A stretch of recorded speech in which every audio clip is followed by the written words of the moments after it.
Hi. How often is what you really want in life, what you really feel like doing in any given moment?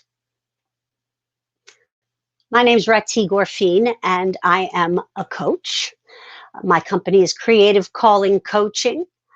And today I'm going to talk about the wisdom of persistence, the wisdom of persistence, as in how not to quit.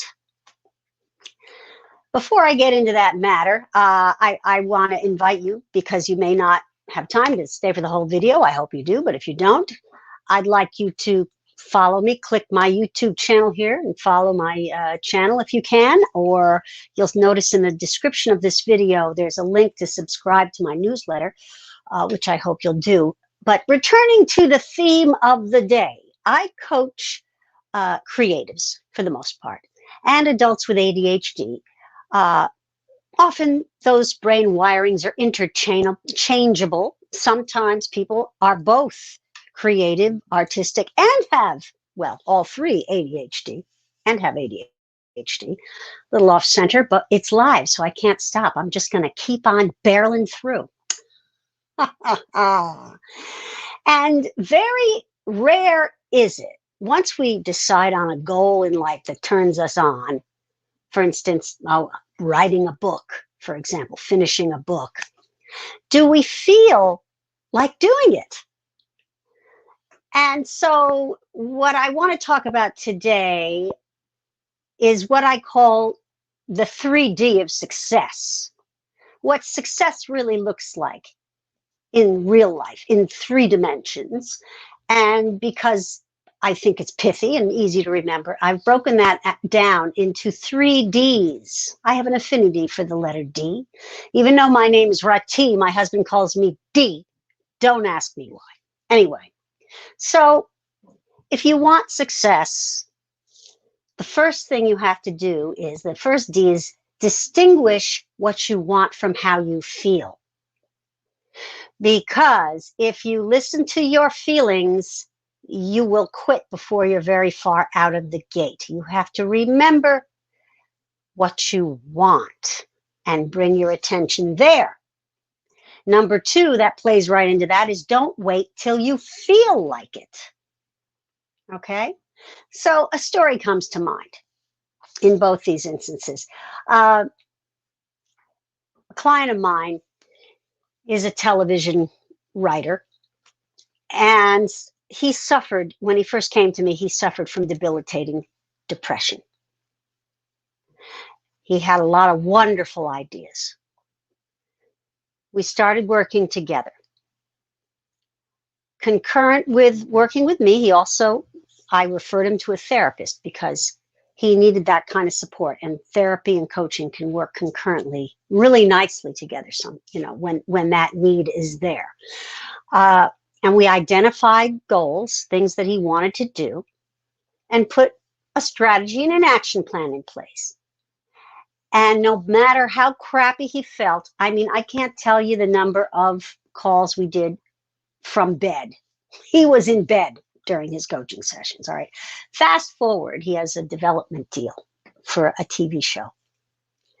How did he get there? He did the work. He didn't wait to feel like it. I don't care what you look like.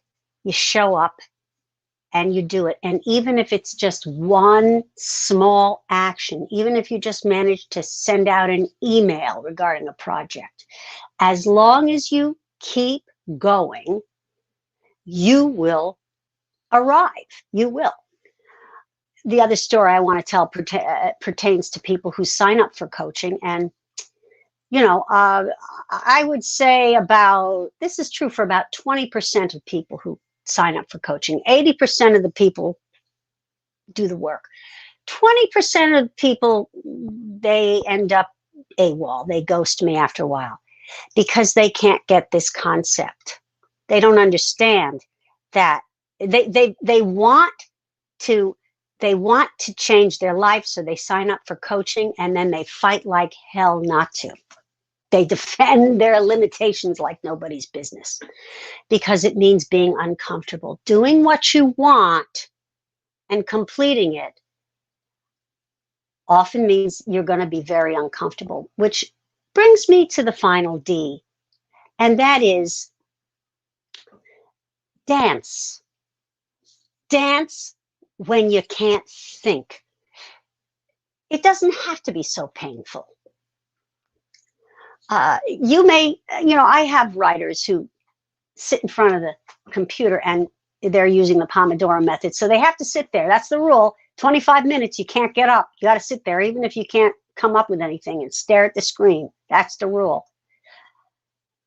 And what has worked for a number of them is to get out of the brain up here and into the brain here. That is right from your body. Suzan-Lori Parks, a renowned playwright, talked about this. She talks about how she writes her plays, and she doesn't just sit there. She can get up, she'll dance, she'll act out characters, she'll do stuff, right? Realizing creativity is a spiritual journey, so it stands to reason that if the body-mind is disconnected, you're going to be blocked.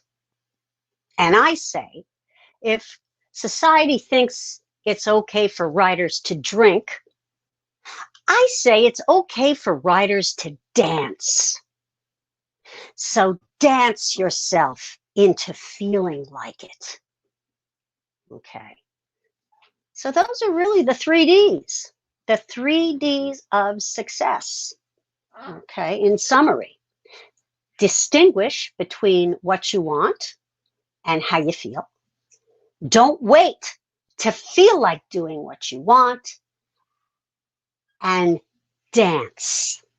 Just dance. Move your body, change your energy.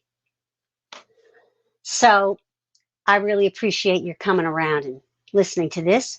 Again, I want to invite you to subscribe to my YouTube channel or to my newsletter, which you'll find the link to in the description of this video. You know, my newsletters are evolving very interestingly lately. They always have a theme. I've got so much content over the years that what my associate and friend has started to do is she started to pull my newsletters together via a theme. So she will take the video and she'll find a blog post that I've written and put them together. And then I will write a note in the newsletter exploring the theme. So once a week in your inbox, you get this delicious brain floss that will allow you to think about a certain area of life and personal evolution in some ways that maybe you hadn't before.